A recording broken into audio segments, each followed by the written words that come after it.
میرے آپ کے کریم آقا صلی اللہ علیہ وسلم نے بہت پیاری مثال عنایت فرمائی ہے۔ حضرت نعمان بن بشیر رضی اللہ تعالیٰ عنہ آپ بیان کرتے ہیں کہ نبی پاک صاحب الوقت صلی اللہ علیہ وسلم نے ارشاد فرمایا کہ بندہ مسلمان اپنے دوسرے مسلمان بھائی کے لیے ایک جسم کی مانند ہے، جیسے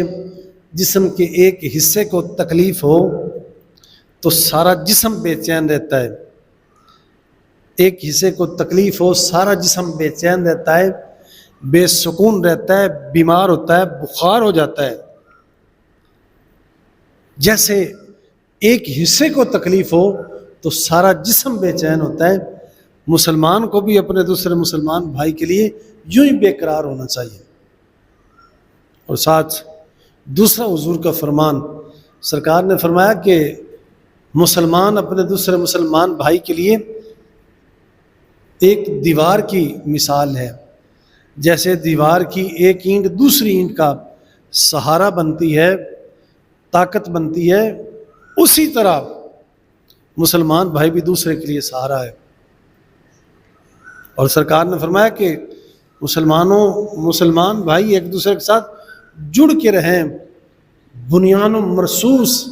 سیسا پلائی دیوار کی طرح جڑ کے رہیں اور مضبوط رہیں، اتحاد سے زندگی بسر کریں۔ میرے استاد گرامی حضرت علامہ غلام رسول سعیدی علیہ الرحمہ آپ نے بھی یہ تعریر فرمائی ہے۔ آپ فرماتے ہیں کہ اس حوالے سے یہ جو اللہ اور اللہ کے رسول صلی اللہ علیہ وسلم کا منشا ہے، چاہت ہے، یہ جو میں آپ کو یہ جو پیغام پیش کر رہا ہوں، یہ جو میری باتوں کا مفہوم جو میں آپ کے سامنے رکھ رہا ہوں، آج کے اتحاد امت کا جو میں آپ کو مضمون موضوع پہ بیان کر رہا ہوں، تو حضرت علامہ غلام رسول سعیدی علیہ الرحمہ آپ فرماتے ہیں کہ اللہ اس کے رسول کا بھی منشا یہی ہے کہ وہ چاہتے ہیں کہ یہ جو سرکار نے مثال پیش فرمائی ہے نا کہ مسلمان بھائی کو دوسرے مسلمان کے لیے ایک جسم کی مانند ہونا چاہیے، کہ جیسے ایک حصے میں تکلیف ہو تو سارا جسم بے چین رہتا ہے۔ تو آپ نے فرمایا کہ اللہ اس کے رسول کی بھی منشا یہی ہے، چاہت یہی ہے کہ اگر ایک مسلمان کو تکلیف ہو، جیسے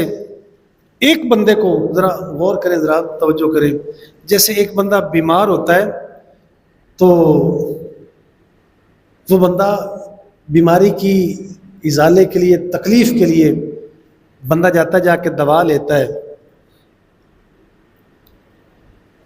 حالانکہ اس کی ایک حصے میں، ایک جز میں، ایک پارٹ میں تکلیف ہے، تو بندہ خود چل کے جاتا ہے، جا کے دوائی لیتا ہے۔ اس کے پاؤں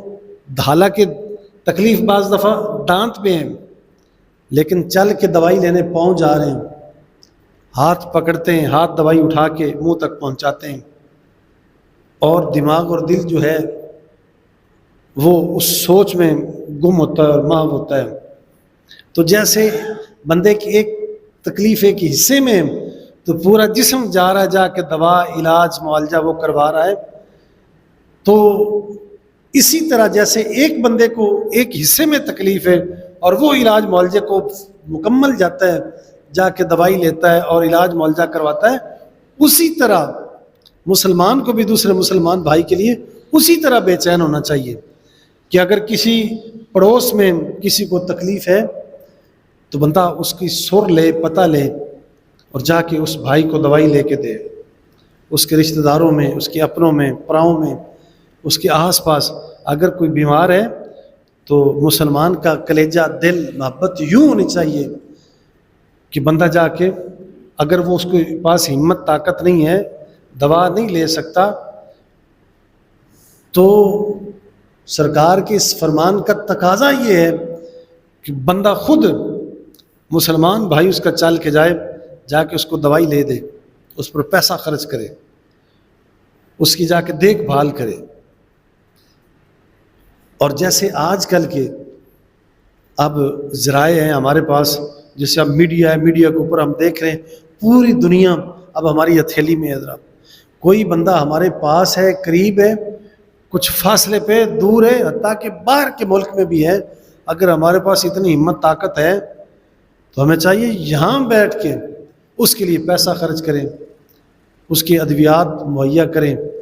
اس کے لیے کوشش کریں، کاوش کریں. تو آپ فرماتے ہیں اللہ اس کے رسول صلی اللہ علیہ وسلم کی منشا یہ ہے کہ جیسے ایک بندے کے کسی ایک حصے میں تکلیف ہو تو بندہ مکمل اس کی طرف اس کی پوری توجہ مرکوز ہوتی ہے اور اس کا علاج معالجہ کرواتا کرتا ہے. اسی طرح اگر دوسرے بھائی کو تکلیف ہو، کوئی پاس ہو یا دور ہو، تو بندے کو چاہیے کہ اس کا علاج معالجہ یا کوئی بھی عیب نقص کمی اس میں آئی ہے یا کوئی بھی اس کی تکلیف کو رفع کر سکتا ہے تو بندے کو چاہیے مسلمان بھائی دوسرے مسلمان بھائی کی تکلیف کو رفع کرنے کی مکمل کوشش کرے.